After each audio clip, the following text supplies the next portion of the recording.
Good afternoon. Welcome to the 5th CJS lecture for fall 2024. My name is Keiko Yokota Carter. I'm a Japanese studies librarian at Asian Library, Haja Graduate Library. First, I'd like to have a general information announcement. Please note that there is not a noon lecture next week. However, please join us 2 weeks from now on, October 24th. Our next lecture in the fall 2024 CJS Thursday noon lecture series, Technomensis, Period Products and Femtech in Japan, given by Dr. Maura Stephens Chu. This lecture will be in Wiser 555 on the 5th floor. Please check our CJS events page and various social media pages for more CJS events in fall 2024. This is a hybrid event, both on-site and on Zoom. For those attendees joining the webinar, webcams and microphones have been muted. But we invite you to use Q&A function during the lecture to submit any question you have. And our presenter will try to address as many as possible. The live transcription feature is enabled. If you would rather not have it, go to the bottom right corner and disable it. Okay. So it is my great pleasure to introduce our presenter visiting from Japan, Dr. Masataka Okamoto, professor in Department of Public Sociology at Fukuoka Prefectural University. Since the late 1980s, when he was an undergraduate student at Meiji Gakuin University in Yokohama, Japan, he has focused his work on the protection and promotion of the rights of ethnic minorities. His educational journey includes an enriching 18-month study period at Central Normal University and the Central University for Nationalities in Beijing, China, from 1991 to 1993. Following his studies, he contributed his expertise to the international movement against all forms of discrimination and racism as a secretary from 1993 to 1995. Dr. Okamoto earned his PhD in social science in 2000 from Hitotsubashi University in Tokyo, Japan. His academic and professional expos led him to join the faculty at Fukuoka Prefectural University in 2000. His dedication to this cause continued as he held the position of Vice Secretary General for the Solidarity Network with Migrants Japan from 2004 to 2014. Further enriching his experience, Professor Okamoto spent a year as a visiting scholar at the College of Ethnic Studies at San Francisco State University from April 2008 to March 2009. In the late 19th century Meiji period in Japan, when leaders are forging the modern nation state, the concept of the Yamato minzoku people was utilized to justify imperial rule during World War II. After World War II, the discourse that Japan had been a homogeneous country since ancient times remained. This sense of homogeneity gained traction as explanation for the spurring contemporary economic growth of Japan in the late 20th century. Professor Okamoto seeks to challenge this discourse by focusing on several of the non-Yamato peoples, such as Emishi of the Northeast, the Kumaso of Southern Kyushu, and the Izumo of the north side of Chugoku region. He aims to demonstrate how the prevailing contemporary consciousness of Japan's national identity relied upon denying internal diversity of Japanese society. Isn't it exciting to hear his talk? Please join me in welcoming Professor Okamoto.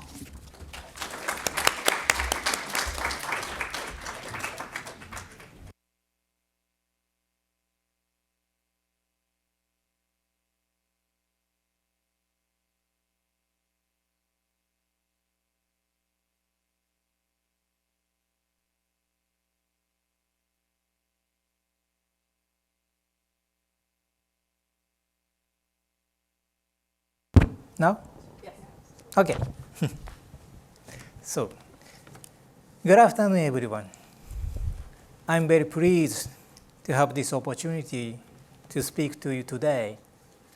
I deeply appreciate the Center for Japanese Studies and University of Michigan for having me this week. And thank you, Sarah Chitenden, for organizing everything for this week. Today, I'd like to talk about the hidden diversity of the Japanese people.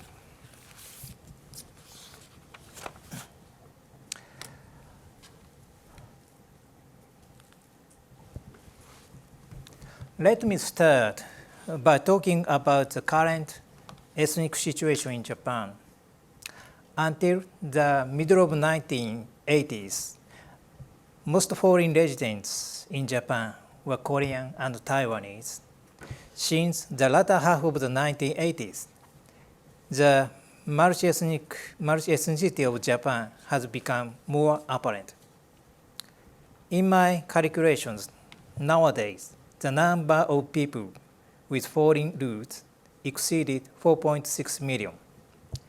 In the latter half of 2010s, Japan had the third largest influx of immigrants among OECD countries. In April 2023, a national institute released a population estimate that in 2070, 10% of Japan's population will be foreigners. But at the same time, the chief cabinet secretary said the Japanese government has no intention to become an immigrant nation.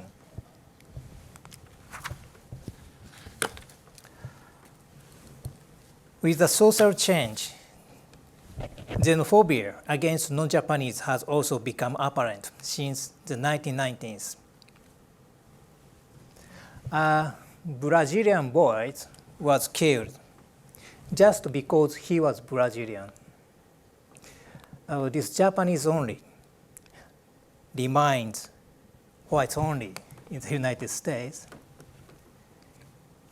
And hate speech against Koreans or Chinese escalated to inciting genocide.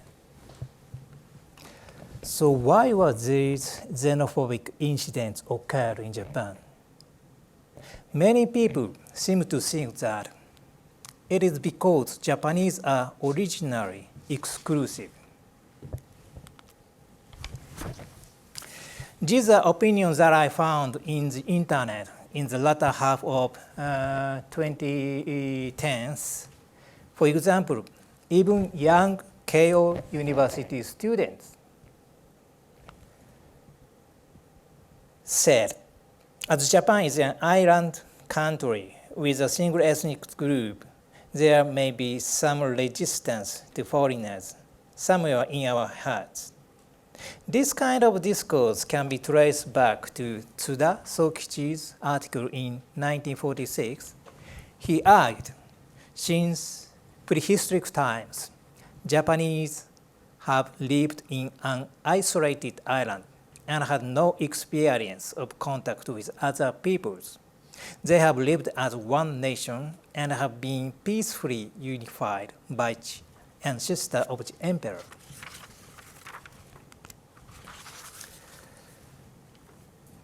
During the COVID-19 crisis, excessive peer pressure was actualized in Japan. For example, many schools authorities and companies required all members to wear white masks, even if they were made of cloth rather than colored masks that were better at preventing infection. Several books about peer pressure were published in this period.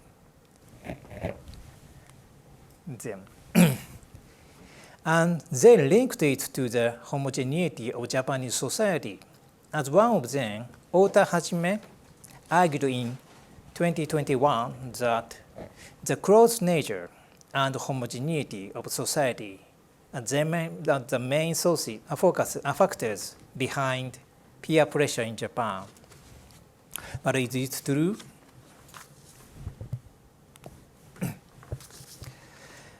On the other hand, the development of molecular anthropology in the 21st century has revealed the diversity of Japanese roots.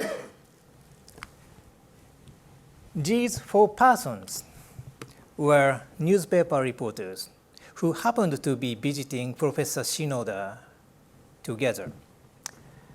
He examined their DNA and revealed that they had completely different roots. These 2 guys, mainland China roots. This woman is northern root, and this man is South Pacific root.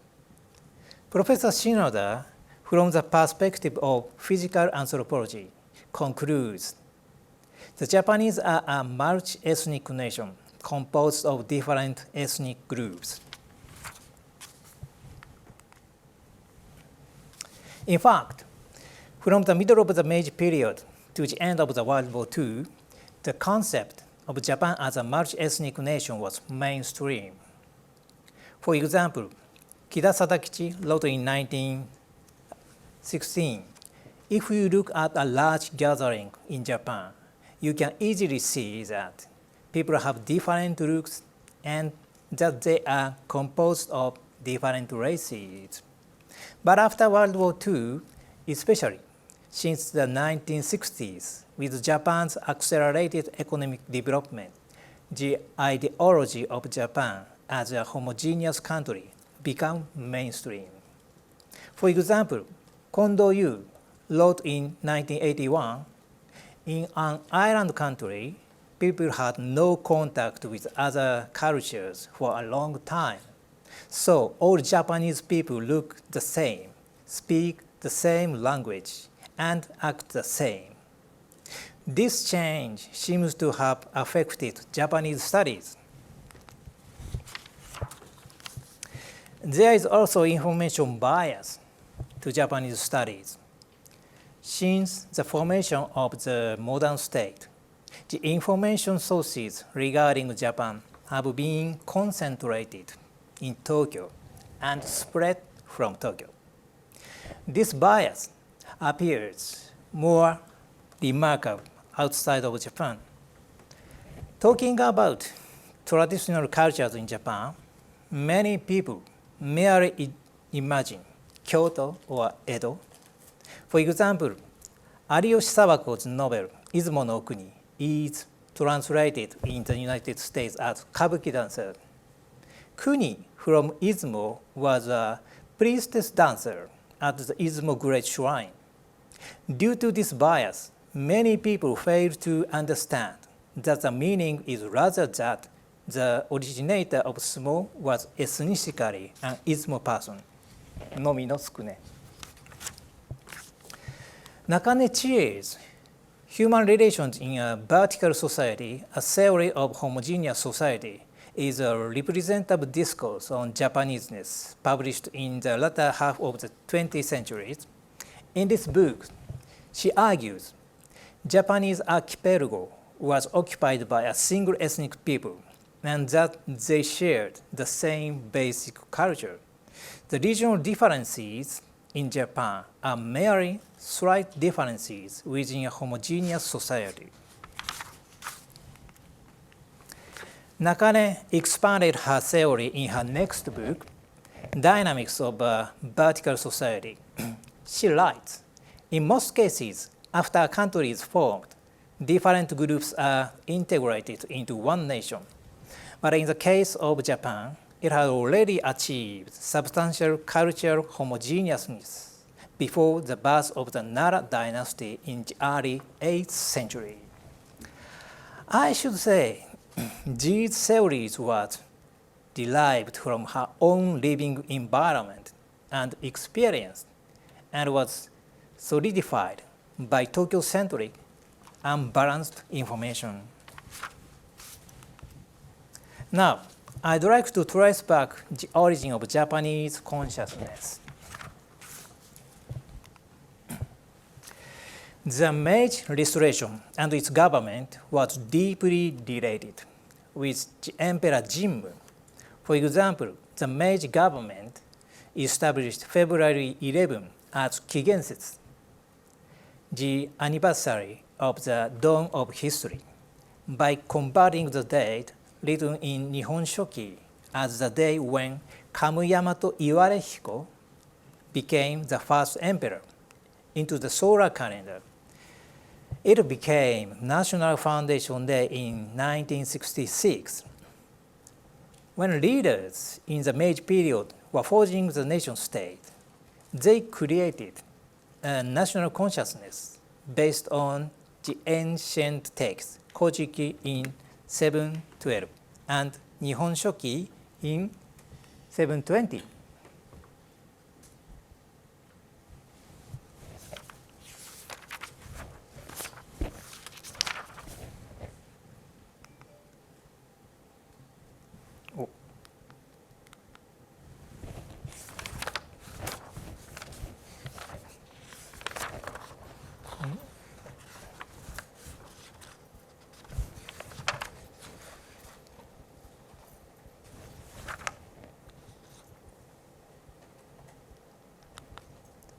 Just a moment. Oh, yes. Okay. The government on the day of Kigensetsu, February 11 in 1889, promulgated the Meiji Constitution and legally established the emperor system. And the government started to legally spread the concept of the emperor being the legitimate ruler of Japan, by virtue of him being the descendant of Amaterasu, the sun goddess, deified by the Issei Shuren. And in the previous year, in the proclamation of the Constitution, the name of Yamato Iwarehiko. The name of the Yamato minzoku appeared for the first time in the history, based on the Emperor Jimmu's original name, Yamato Iwarehiko. Minzoku is the word created in Japan to translate the English or French word nation, which originally means group of people characterized by common origin, language, and culture. The government introduced Yamato myths in school education to justify the emperor's rule. This brought light to Izumo too, because about 30 to 40% of Kojiki is devoted to stories about Izumo, which say that the emperor's rule in Japan started when the god of Izumo gave his countries to the ancestor of the Yamato. Meiji historians concluded there was a country ruled by the Izumo people before the Yamato people came to Japan. It can be said the relationship between the Izumo and the Yamato is similar to that between the Celts and the Angles in the UK. Then the name of Izumo minzoku appeared in 1897, 9 years after the birth of Yamato minzoku, and the Izumo minzoku identity was spread among people from Izumo. There are some historical grounds of Izumo minzoku concept. Izumo Fudoki in 733 edited by the Izumo Kokuso family, descendants of the ancient Izumo king, has been existed as one of the three oldest books in Japan. The myths in Izumo Fudoki are very different from the myths in Kojiki.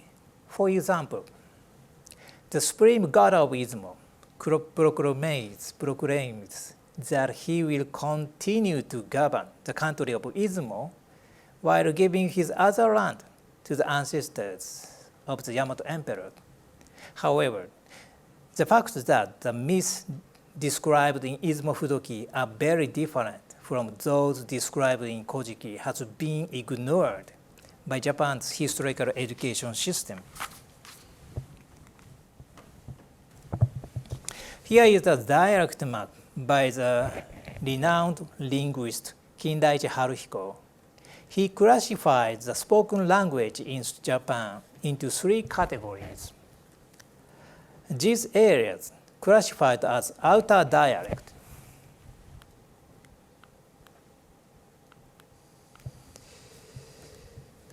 such as Izumo, South Kyushu, and the Northern East, are precisely coincide with the former countries and people that had political power independent from the Yamato until 6th century. Here is another picture which shows Yamato Takeru's conquest against disobedient people. Takeru means brave or hero. Yamato Takeru killed the leader of Kumaso and Izumo. These stories seem to reflect the Yamato's invasion to Kumaso, Izumo, and Emishi in the 7th century. In the first half of the 20th century in Japan, the discourse that the Japanese is a multi-ethnic nation was mainstream. For example, Ancient Japan, Korea Relations, published by the one Office of the Governor General of Korea in 1937, stated that there are various ethnic groups in Japan. The four biggest ethnic groups are the Tenson, is namely Yamato, the Izumo, the Emishi, and the Kumaso. These four major ethnic groups are united and form today's Japanese nation. This kind of discourse was conducive to the building of a multi-ethnic empire. Now, let me talk about the other human god, Izumo Kokuso. Ancient Izumo king, after accepting Yamato's rule in around 7th century, changed a regional lord, Izumo Kokuso, and continued to govern country of Izumo until 798. On the other hand, Mikado, the Yamato king, also had its political power taken over by the regency in the middle of the 9th century and by the shogunates in the 12th century. The shogunate restricted Mikado's power to only the religious aspects. So, at the end of Edo period, they were two biggest human gods in Shinto, and their religious authority exceeded daimyo's political authority.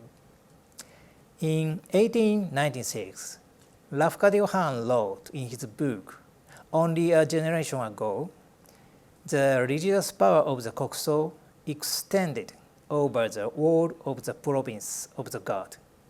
Outside of Japan, perhaps no human being except the Dalai Lama of Tibet, but so humbly venerated and so religiously beloved.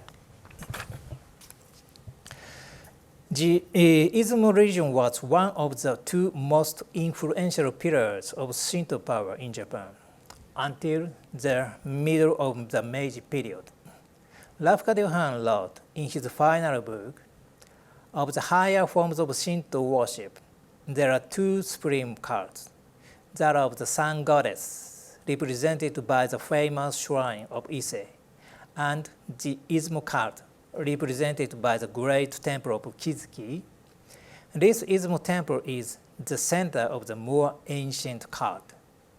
Therefore, when Izumo Kokusou Senge Takatomi, who was also in charge of the Shinto West Japan supervisor, insisted that people had to worship Okuninshi, the spring of God in Izumo, first, rather than Amaterasu of Yamato, in order for Shintoism to be a religion. It provoked a huge pantheon dispute around 1880s, which divided Shintoism into the Izumo and the Ise supporters. This dispute fundamentally interfered with the emperor system. As a result, Izumo religion was marginalized. The government moved toward the de-religionization of Shinto, and Yasukuni Shrine became one of two main ideological pillars with Ise Shrine.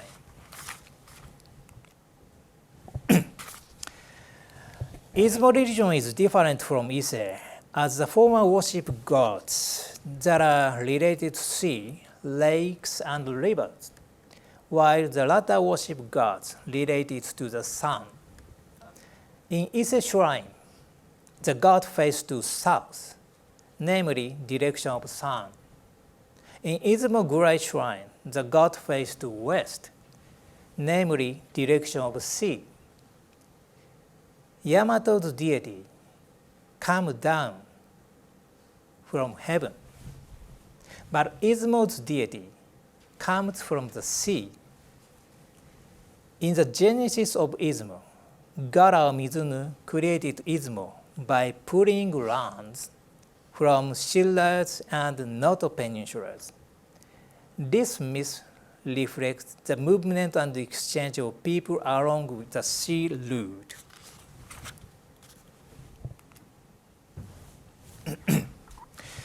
The difference also appeared in the characteristic of burial mounds. According to the established theory until 1970s, keyhole-shaped burial mounds, this type of mounds, was first appeared in Yamato in the 4th century, then spread to other regions, and it was regarded as evidence of national unification by the Yamato dynasty. However, since the 1970s, different starfish-shaped burial mounds have been discovered in Izumo and Hokuriku region, which were dated between the 2nd and 4th centuries. This is starfish-shaped burial mound. It developed that another mound, which is completely different from the Yamato's keyhole-shaped mounds, existed in the Yayoi period.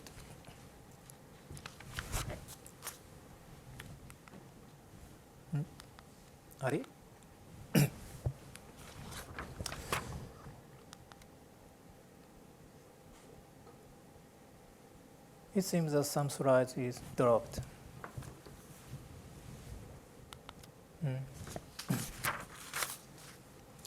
From 1984 till 1985, 358 bronze swords were excavated at the Kojindani site of Izumo. The number of swords discovered at this one site alone exceeds the total number of bronze swords excavated throughout the whole of Japan to date. It also shows that Izumo had a certain political power in the Yayoi period before Yamato raised.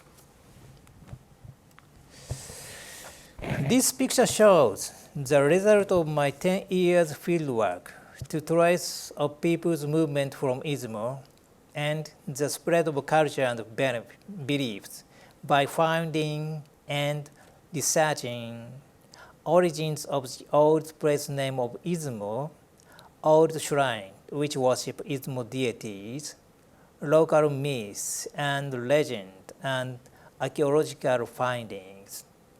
Izumo culture spreads remarkably in a certain directions.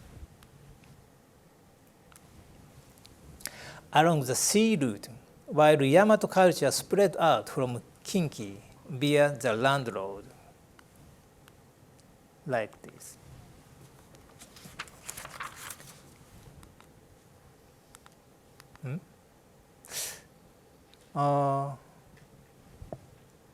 Something's wrong. This slide should be earlier. なんでかな? So this is a table that I compared and summarized the differences between Izumo and Yamato.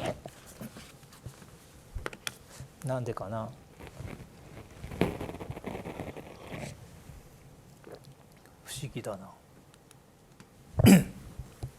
Now, let me talk briefly about the linguistic diversity of Japan.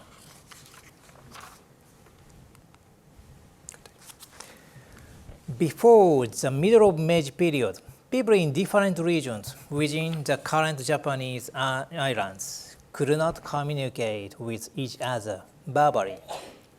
Nishitaka Totsu, officer of the Ministry of Education, describes in 1873 about linguistic situation of Japan at that time. He wrote, "The language of East region and West region cannot do conversation each other. Now, the person of Northeast and the person of South Kyushu cannot do conversation at all. When the person of Northeast and the person of Kansai try to talk, in very many cases, they cannot do conversation. There is no other example except Japan, that although the country is only 2,400 kilometers wide from east to west, the languages are so different and people cannot communicate each other in their language." So, what is the standard language which we are using now? It is an artificial language created in the early 20th century based on the words of the educated middle-class family in Yamanote area of Tokyo, which only a small number of people use. The situation didn't change a lot after the World War II. In 1961, Sato Tetsuo, who transferred to Matsue, Izumo, as a bureau chief of the Asahi newspaper writer. He writes, "I have lived in Matsue for 4 years, but I still have difficulty in understanding Izumo language. When I talk to people of the middle age and especially elderly, I often cannot understand more than half of what they are talking me. There are many peculiar words different from standard language. When people talk in peculiar accent with peculiar words, I cannot even distinguish phrases." This table illustrates the differences between words. This is my experience.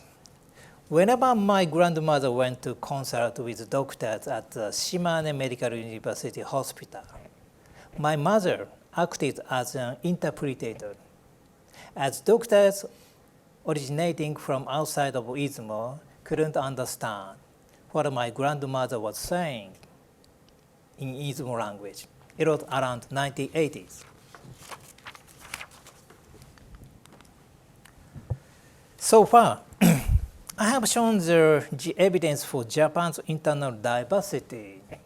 But why was that diversity invisible after World War II?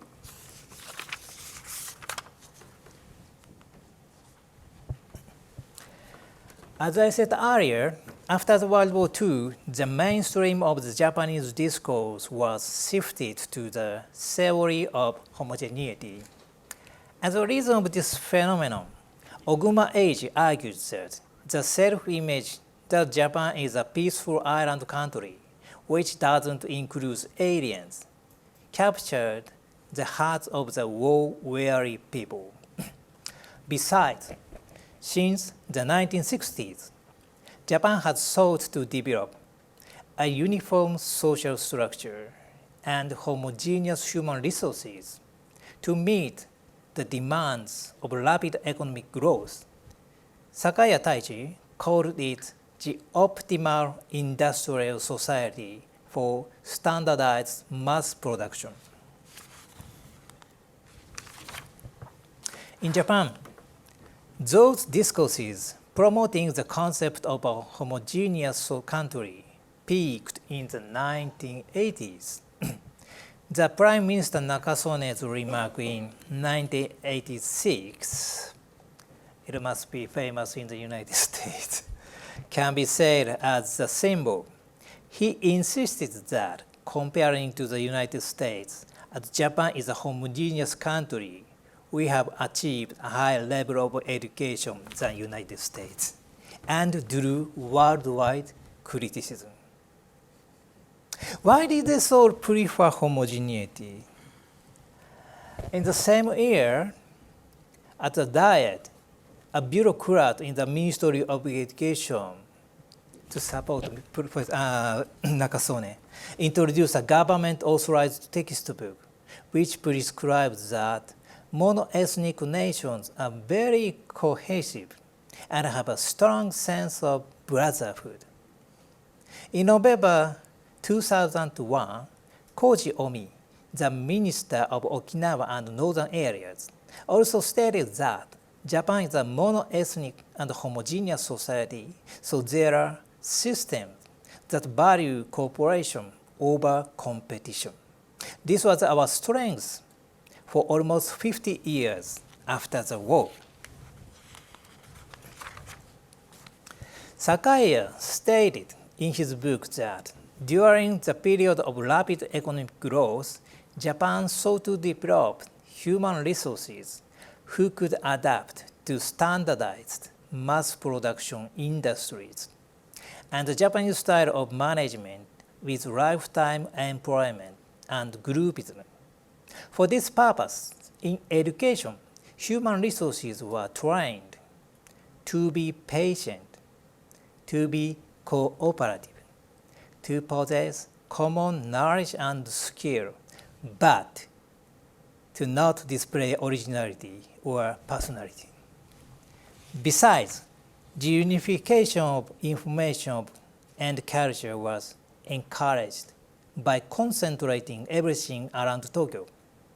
Sakaya analyzes that these factors led to Japan's prosperity in the 1980s, and they are also the reason that Japan has declined since the 1990s, when the world's most advanced regions shifted toward diversification.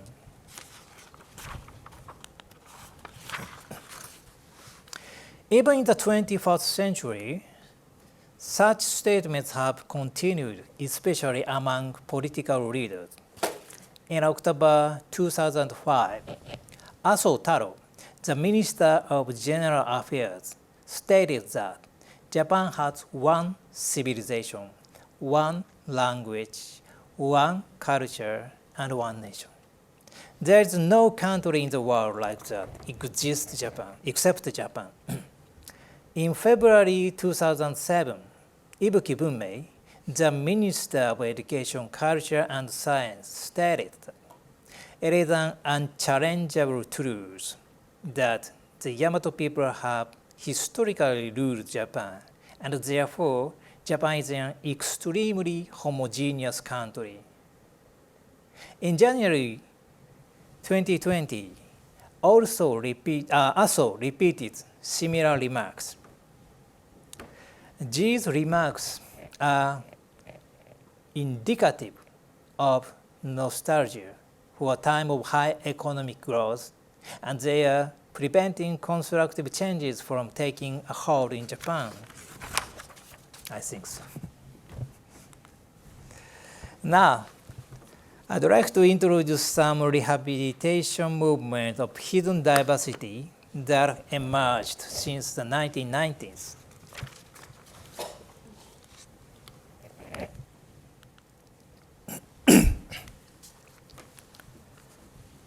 linguistic professor Sanada Shinji argued that language homogeneity was almost complete by 1980s in Japan, when television media reached its maturity. Since 1990s, the dialect rehabilitation movement has become prominent in various regions of Japan. Dr. Yamanaka Harutsugu regards the Keisen language in Iwate as an independent language equivalent to Arabian or French, and has published since the latter 1980s Keisen language text, and in 2000 compiled the Keisen Dictionary. In September 2009, UNESCO recognized sixth Ryukyu language as endangered, and the movement for the restoration of Ryukyu languages also began in Okinawa.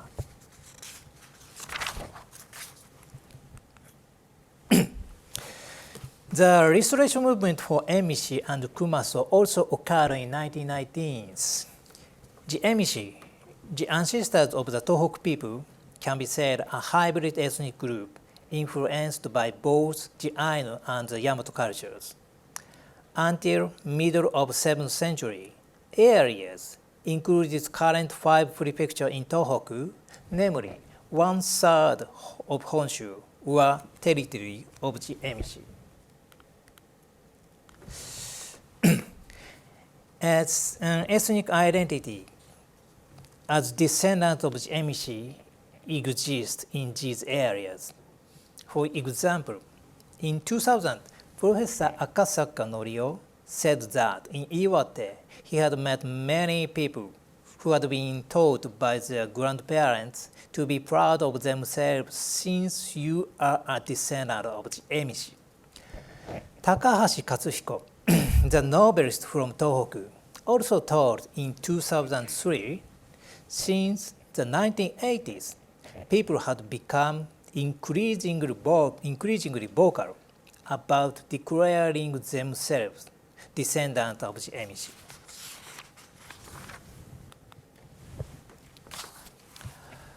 In modern Japan, the Emishi images were reproduced.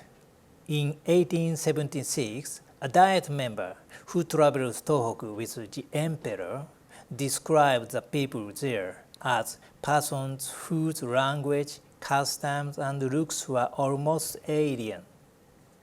In textbooks formerly used by Japanese schools, the Emishi and Kumaso, who didn't submit to the authorities of the emperor, were portrayed as villains who oppressed the people.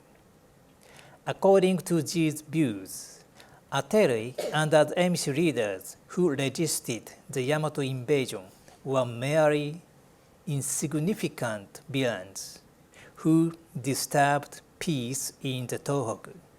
Therefore, Aterei's name didn't appear in textbooks until the 1980s, and even local people didn't know him. The negative portrayal of those who didn't obey the Yamato persisted after the World War II.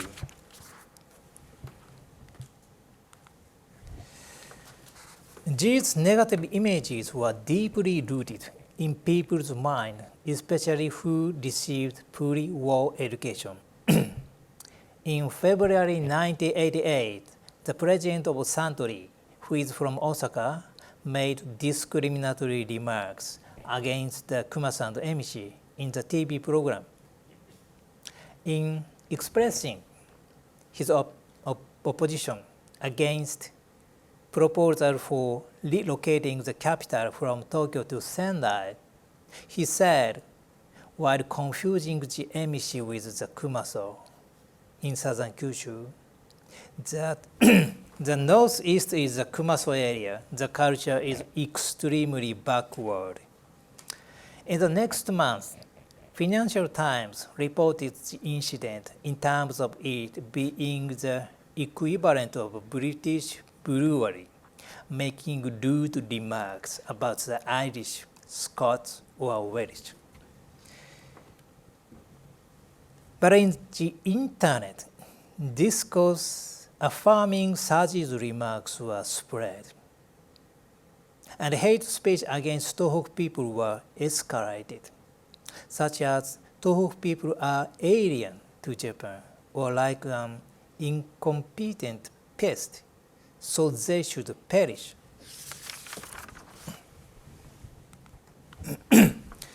Let me briefly trace back to the Emishi's history. In the end of the 9th century, against the northward movement of Yamato dynasty, the Emishi leader Ateri defeated twice large imperial armies. After he was killed, Ateri was labeled as evil king who disobeyed Yamato's rule. Defeated Emishi was drawn as beast-like features. This picture scroll in Kiyomizu Temple shows how Yamato people in the 19th century recognized Emishi. Ateri's installation was a symbol of the awakening of identity as Emishi. In 1994, the Tohoku people built a monument to console the souls of Ateri and his fellow. In 2002, the Tohoku people independently produced the film Ateri in order to redress the image of Ateri as an evil king from this very handsome Ateri. In the same time, the rehabilitation of Kumaso occurred. Kuma and So are regional names in southern Kyushu. Here's Kuma and here's So. Kumaso's culture seems to be like that of the East China Sea or Southern China regions. In Japanese history classes, after the Meiji period, students were taught that the Kumaso were barbarians who had been conquered by the heroes of Yamato. In 1993, a government official in Menda town, where is the historical area of Kumaso, writes, whenever people of Menda visit Tokyo or Kansai, they are suffering as they are looked down upon and called descendants of Kumaso. So they started a movement to reinstate Kumaso and their own pride by producing a drama entitled Rehabilitating the Kumaso. Kumaso Fukken.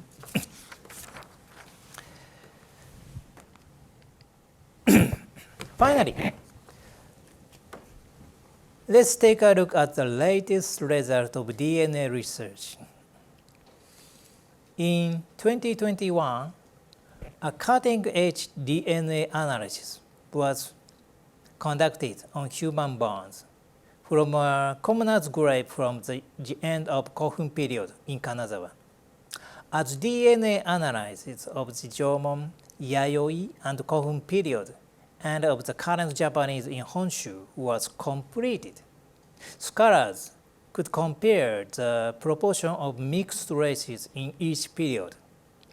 It reveals that only 10% of Jomon and 20% of Yayoi is inherited among current Japanese. And 70% of the current Japanese DNA is almost same as that of the Kofun people, this blue part.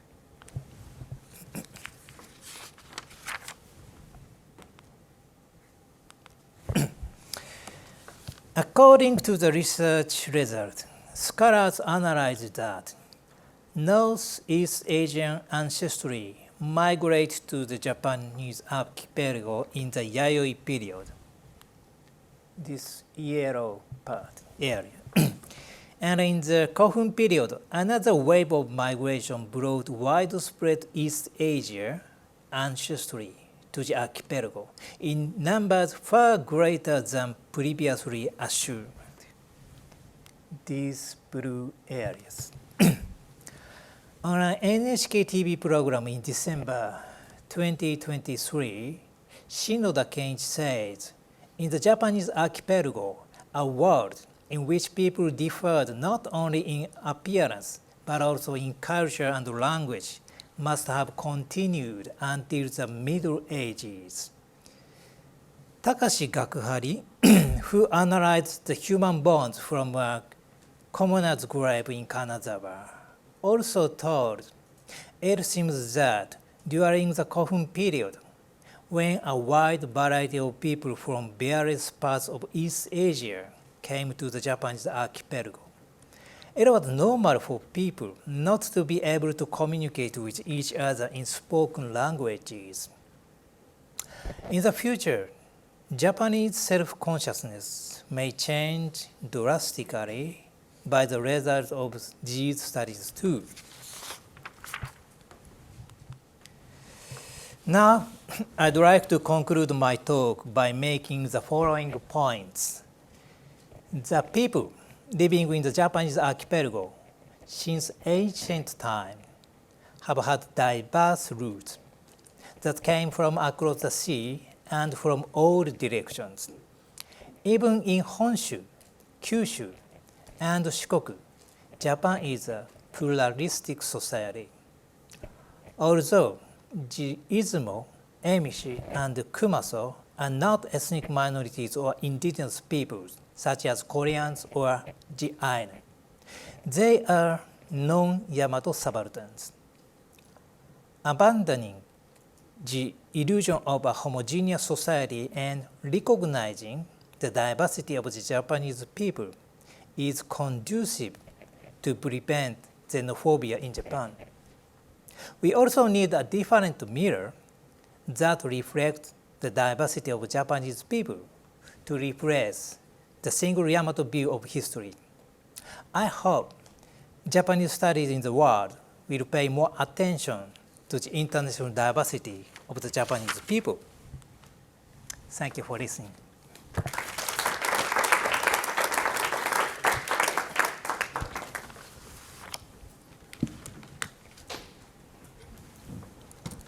Thank you very much for a challenging, exciting, interesting lecture. Before I open up for the question and answer, we have a professional interpreter, consecutive interpreter. I'd like to introduce Ms. Suzuki, who is going to help him. First of all, would you like to have any questions from floor?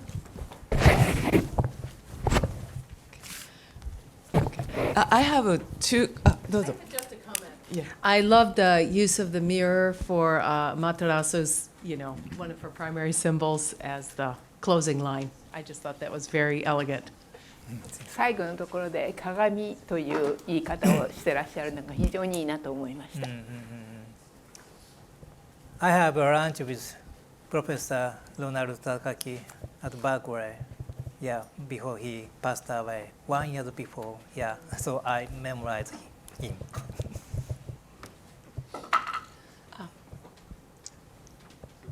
Could I alternate the question? I have a question from Zoom, so I'll ask one question first. Thank you very much for your lecture, Dr. Okamoto. Can you briefly talk about the origins of the other linguistics and ethnic groups? You mentioned that Emishi are descendants of the Ainu and Yamato peoples. What about the others? Are they distant descendants of the Yayoi or Jomon, etc.? Thank you. ありがとうございます。他の言語のグループ、また民種ですね、エスニックのグループ、それについてどういう起源なのかというのをちょっと話してくださいますか。エミシのことは、その東北にいたその大和の人たちとそれからアイヌの両方だというふうにおっしゃっていましたけれども、その他はどうなんでしょうか。その他の人たちというのは縄文や、それから弥生時代の、子孫の人たちなんでしょうか。ああ、はいはい。あれ消えた。消えた。Can you bring Can you- back the slides? うんうん。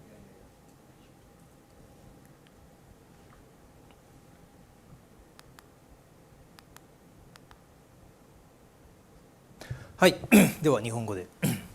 さっきご説明したように、まあ以前はですね、日本人の祖先は縄文人であると、梅沢忠夫さんたちがそう言って多くの人が今でも信じています。そして縄文人の後に弥生人がやってきて、数は少なくて、で、縄文人と混ざり合って日本人のベースができたのだというのが信じられていました。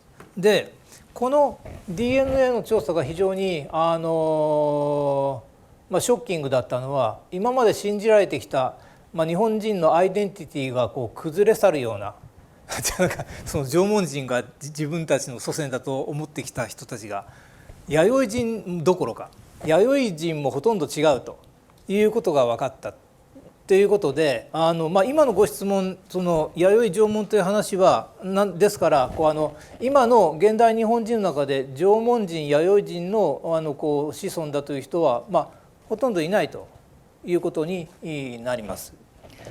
よろしいですか。はい。As I explained before, people believed that Japanese people were descendants of Jomon people, as Professor Tadao Umesawa and others said. And then the Yayoi people came over, but just a small number. And they were mixed and became the modern Japanese. That was the belief before. However, as you can see from this study, it was shocking. It had a shocking result. It is as if the Japanese identity of Japanese people were broken. And so the people tended to think that the Jomon and Yayoi people were their ancestors. However, when we looked at this, we can tell the modern people are not only not Jomon or neither Yayoi people. There is a brief question from the biologist. Biology anthropology related to Jomon, so I will read her question. I am a biology anthropologist who studies Jomon people and their biological diversity across Honshu and Hokkaido. Do your hypothesis that you present here go back to the Jomon era? I think your answer is kind of already related to this question, but do you have any comments? 生物学者の方なんですけれども、その縄文人の研究をしているという方で、その縄文人といってもその本州から北海道に至るまで、非常に多様性があるというふうに私は感じていますということで、それについて何かコメントございますでしょうか。申し訳ないですね。縄文人の研究は私の対象外で全然そこは元のエスニックマイノリティの研究者なもんですから、そこのところは存じ上げません。あれ動かないの。I'm sorry that I do not study Jomon people. I am ethnic minority student, and so I am sorry I don't know so much about Jomon people. この図で、弥生の後にですね、来ているこの非常に広範な地域だからこの地域の人たちがもともと同じ言語同じ文化を持っていたということは考えられないので、おそらく大陸での動乱戦乱を逃れていろんなところからいろんな人が日本列島に入ってきたのであろう。だから言葉も文化も見た目も全く別々の人たちがこの広範な地域から入ってきたのだろう。それが古墳時代である。で、中根千恵さんがおっしゃっていたのは、その梅沢忠夫さんたちと同じ今の時代の発想なんですが、古墳時代には大和朝廷が日本を統一しても、それから日本は天皇が治める一つの民族でまとまりがあってというのが今までの定説だったけれども、全然違って古墳時代はもう言葉も姿形も違う人たちがいっぱい入ってきた時代で、さらにそれが中世ぐらいまではもう全然違う人たちがいただろう。で、ジャパニーズ・スタディーズもそうですけども、私たちが学校で習ってきた、日本の歴史、日本の文学、平安時代の文学とかいうものは結局奈良の京都の貴族の文学であって、その京都では言葉で使われていたんだろうけども、おそらく京都以外のところでは言葉も姿も文化もバラバラの人たちがずっと中世ぐらいまでいたんだろうという、そういうことが分子人類学で分かったっていうのが非常にショッキングっていうか面白いというか発見だと私は思っております。So after Yamato, as you see here, the people came over from a wide area, wide regions, and so it is hard to think that these people all spoke the same language and had the same cultures. And so from the continent came or escaped. They escaped the continent because of the wars and battles and so on, and came over. And so these people had different languages, different cultures, and their appearances were different. And that was the Kofun period. And earlier I mentioned Chie Nakane.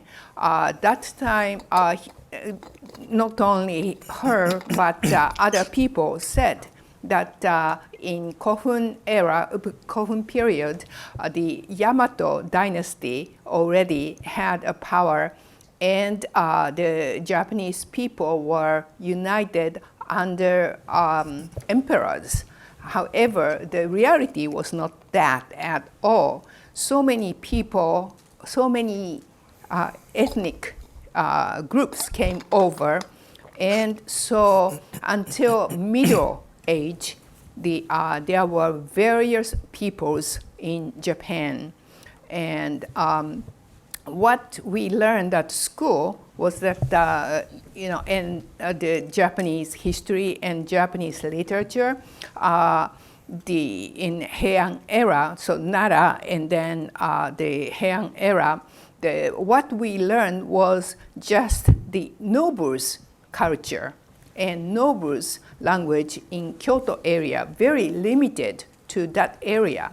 But that was what we believed was Japanese literature and Japanese history.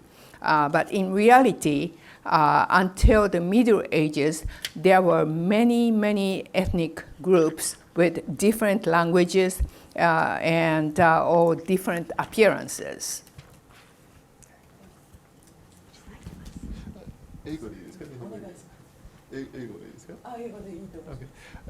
Thank you very much for the fascinating, insightful presentation. I really enjoyed seeing all this material and seeing it from thinking about my own research from a different perspective.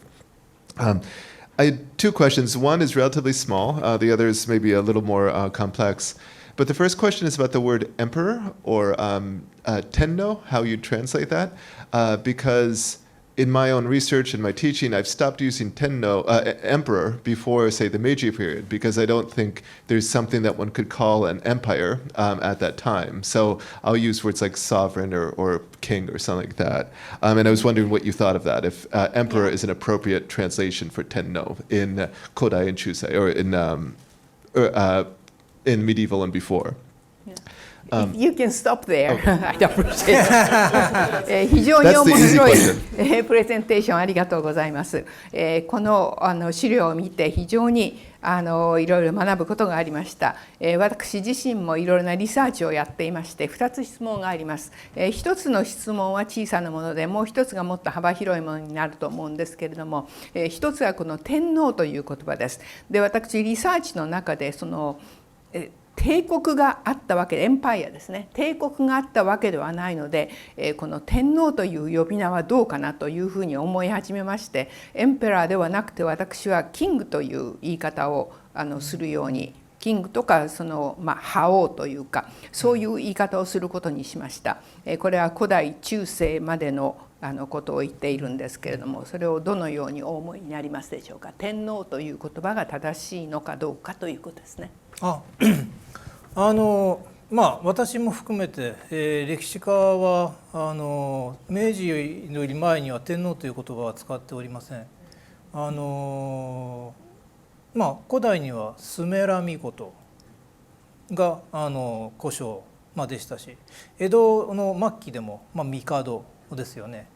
なので、天皇というのは明治以降に使われている言葉ですので、さっき少し説明が足りなかったとは思いますが、天皇も結局摂関制、そして鎌倉以降政治的な権力を失う。で、古代の日本のリーダーっていうのは祭政一致、つまり政治の祭りごと、ポリティカルと、それからリチュアルですね、宗教的なお祭り、この2つの力を持って初めてキングになれた。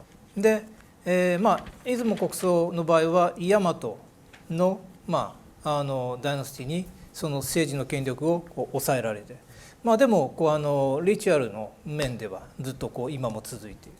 で、時代が下がってその大和に出雲の国葬の政治権力を奪った大和の王も結局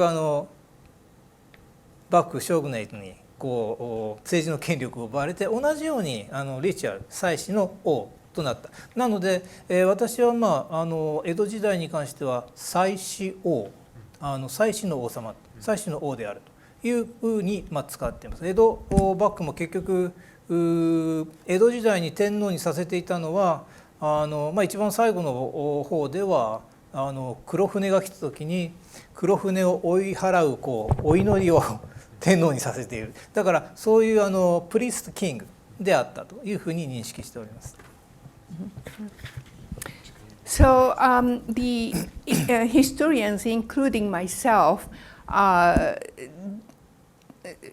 concluded that the word Tenno, emperor, was not used until Meiji era. So that's started to be used after Meiji era, and he was called Sumera Mikoto, and even in Edo era it was Mikado and not Tenno. And I did not have time to explain in details, but after the Kamakura era, the emperor has lost the power, political power, and until then he had the power in the politics as well as religious rituals, and that was the king. The king had to have both, and so in those days, Yamato had the governmental power, and it took the Izumo's power. And however, when the shogunate appeared, then the shogunate took the governmental power, and the emperor, so-called emperor, became just the head of rituals, just a religious type. So in Japanese it is saishi, and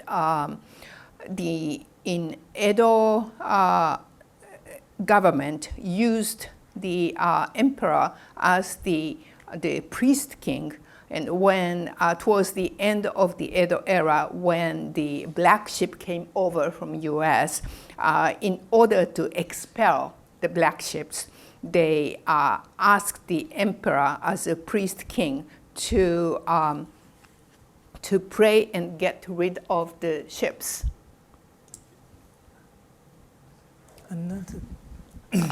ありがとうございます。日本語で試してみます。例が先生も言ったその朝鮮と平安時代とか、私の質問はその天皇はやはり大和民族の人ですか？そしていつも大社はその、昔誰が使っていますか？そのいつも信者は天皇と関係がありますか？So the question is basically about like the Heian period and like the Tenno's ethnicity, and if like the Izumo shrine is has anything to do with the Tenno, and yeah. ありがとうございます。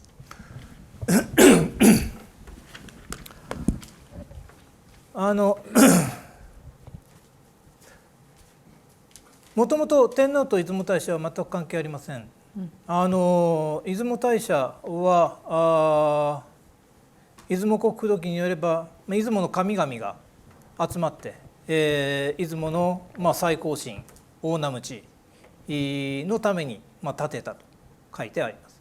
がしかし「古事記」では、出雲が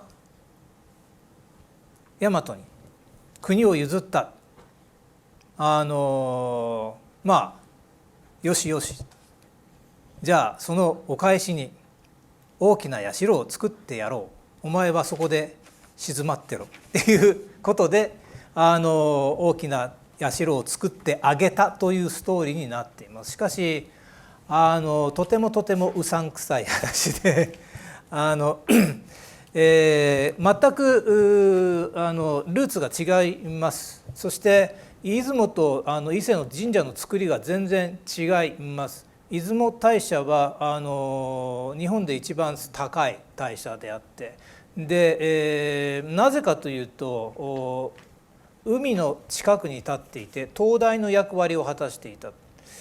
つまり、海から来る人帰る人、ものすごく高い出雲大社の上で、火を焚いてお祭りをすればそれが、灯台の役割を果たす。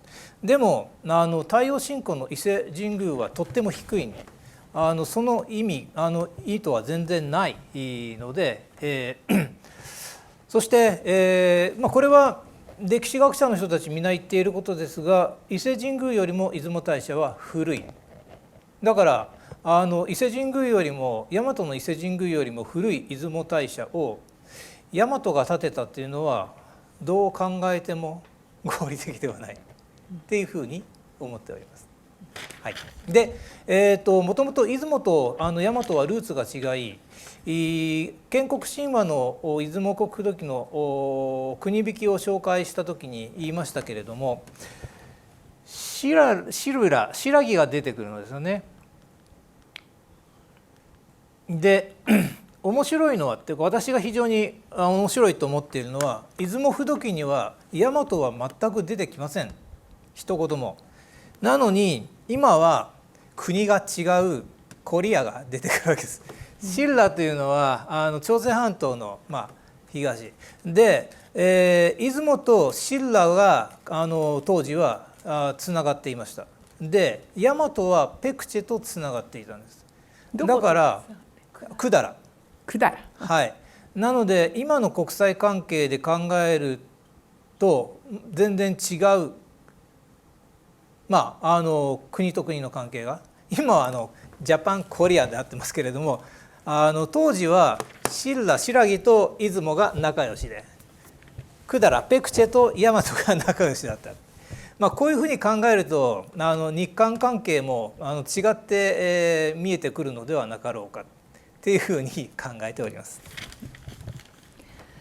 So originally the Izumo has nothing to do with Yamato. The great shrine of Izumo has nothing to do with Ise. The Izumo shrine was built for the Onamuji and other Izumo gods, and so they erected this shrine. And in Kojiki, however, in Kojiki, it says that since Izumo yielded to Yamato and give its country to Yamato, in return, Yamato built the Izumo shrine for them, and so you get settled there and be quiet there. However, this is quite dubious because these two have completely different roots, and the Izumo shrine is much taller or higher than the Ise shrine. It is because the Izumo are sea people, and it also worked as a lighthouse when they have used fire to do various rituals. People could see from the ocean where the shrine is. So it worked as a lighthouse. However, in Ise, which admired the sun goddess, it is built very low, and so and another thing is that the Ise shrine was built much later than Izumo shrine, and so it does not make sense that the Yamato people built Izumo shrine. So it doesn't make sense. And going back to roots of the building a nation or a country, I talked about the myth of kunihiki, or making a country, bringing the pieces of land to make it bigger. That shows the deep relationship between Shiragi, which is the east side of current Korea, and the Izumo people. And in Izumo Fudoki, that book I talked about, the Yamato was not mentioned at all. And on the other hand, the Yamato had a relationship with Kudara. Kudara wa nan deshita? Ekche. That's Kudara, and that is the west side of Korea. And so nowadays, we call Japan and Korea relationship between Japan and Korea. However, in those days, it was the Izumo people and Shiragi. That's one relationship, and Yamato and Baekje people, and so that's another group. And so when we look at Japan-Korea relationship from that viewpoint, I think you could see something new. はい、ありがとうございます。I'm going to ask in English, then I'll ask in Japanese. So first in English, I have two questions. The first one is about Wager, the Chronicle of Wei that a lot of students read in history and Asian language and cultures. They also assign the Chronicle of Wei, 魏志倭人伝。だからこの弥生時代とかこの辺りに魏志倭人伝というものが現れますが、あれをどのように位置づけられているんでしょうか。それが一つ。もう一つはもののけ姫の映画なんですけども、あの中に、なんだっけあの人の名前、アシタカでしたっけ、が住んでる場所は網野先生なんかは多分あの辺は何でしたっけ、東北の方のね、こういういわゆる少数民族的な人間だろうというふうにおっしゃってたと思うんですけれども、先生はどのように思われているんでしょうか。So my second question was about もののけ姫 and Ashitaka lives in that area that looks like it's not Yamato and、日本書紀の中にあの人間たちは、大和の人が行くとすぐ山の中に隠れてしまって捕まえられないとか、なんかそういうこういうなんかいろんな記述があるんですけども、だからそれを考えるとなんかこう映画ではね、そういうのを見せようとしているように私は勝手に考えて、学生にはずっとそう言ってきたからもしかしたら間違ってるかもしれないけれども、先生はどのように思われますか。最初の魏志倭人伝のご質問はどういうご意図ですか。魏志倭人伝をどう捉えているかというのは。魏志倭人伝は日本史を習う時に、魏志倭人伝は日本列島のことに関して書かれた一番古い書き物であると。ですからそこから我々はいろいろなことを想像して、あそこに卑弥呼がいたとかなんとかかんとかで、その卑弥呼が日本書紀とかあの辺ではその卑弥呼を日本書紀の中に入れるなんかこう工夫がされてるとか言われますけれども、大和政権があれを使って何らかのこの系列を作っているという説があったりするので、この、他の場所としてはもちろんこう熊曽がいる場所とか、もっと九州の近くに魏志倭人伝のを観察した人が書いてると思うんですけれども、その辺はあまりはっきりしないので、場所がわからないから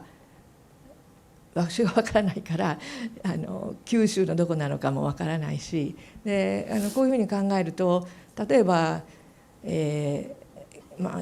魏志倭人伝は日本列島に住んでた人が書いたのではなくて、韓国と中国に住んでた人が書いたものだろうから、外側から見てこの日本の列島に住んでる人たちのその出雲の人か、Emishiではないけども熊曽の人とか、そういう人たちを書いてるのでしょうかと、勝手にいろいろ想像してるんですけれども、それはねどういう人かってちゃんと書いてないのでわからないんですが、そういう論議はこの中には入ってこないということでしょうか。どうしましょう。今のすごく長いんで訳した方がいいかな。I was asking about the Gishi Wajindan, the Wei Chronicle, and because it doesn't show exactly what point on the archipelago they are observing these people, and they don't say what kind of people they are, they only describe what these people do. So I was trying to figure out how that description made by the Chinese person, or possibly Korean, I think it's Chinese person, fits in this whole discourse about various groups of people, because as far as the timing goes, they fit.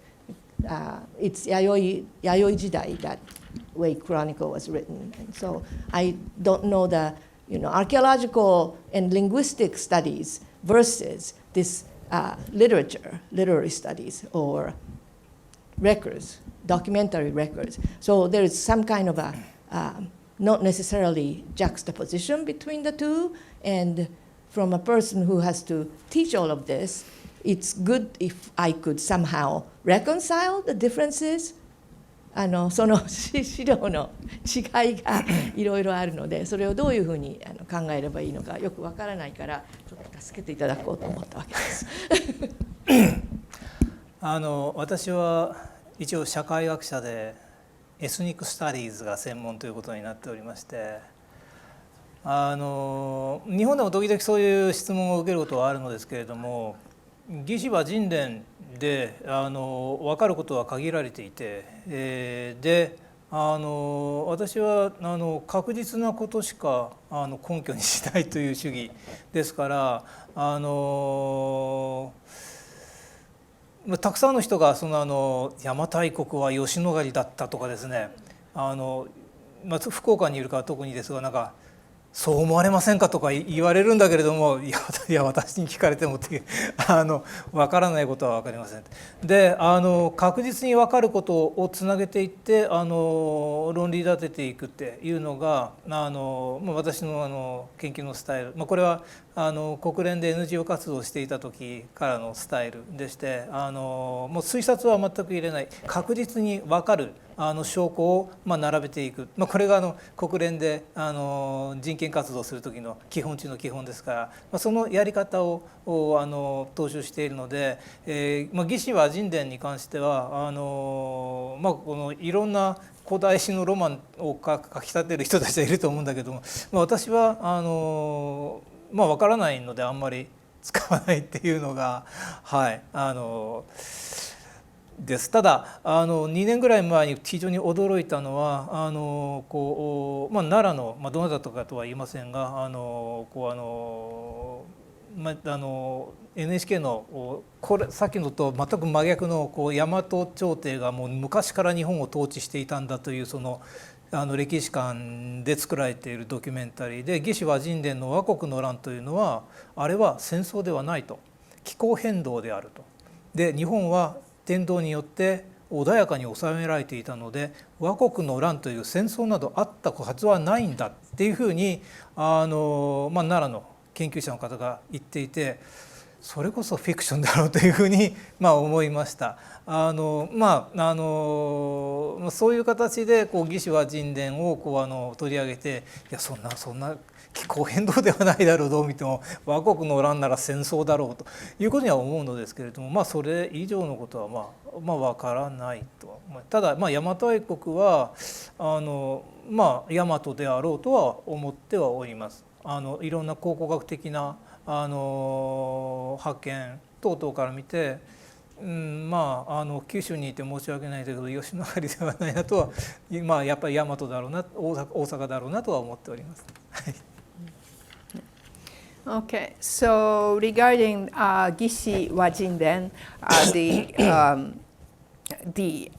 I am a sociologist, and I am specialized in ethnic study, and so even though I have asked about that for several times, what we can tell from Gishi Wajinden is very limited. And I only use the proven facts as a foundation.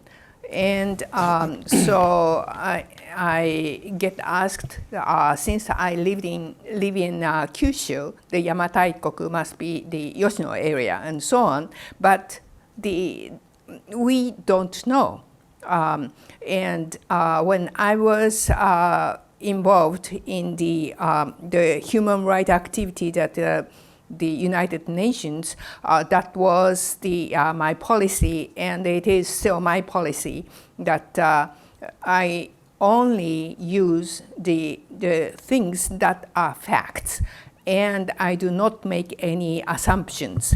And so the Gishi Wajinten certainly encourages people to give wonderful imagination of old history. However, I do not use that.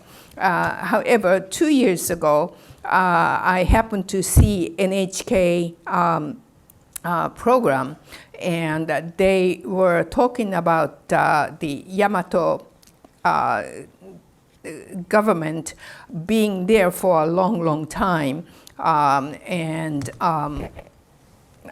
heard that the person who was talking from Nara was saying that Wakoku no Ran was talking about the climate change, and that really surprised me. That is when it says Wakoku no Ran, it should be a war, nothing else. It cannot be the the climate change. However, one thing I can say is that I think Yamataikoku was Yamato, or is Yamato. And Yamato, I mean Osaka. This is time. I'm sorry that this is time to reach me.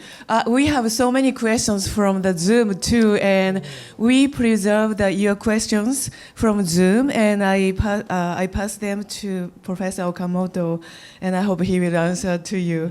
And also, he will be here today, this afternoon, and also tomorrow all day. So if you like to talk to him, he's still here.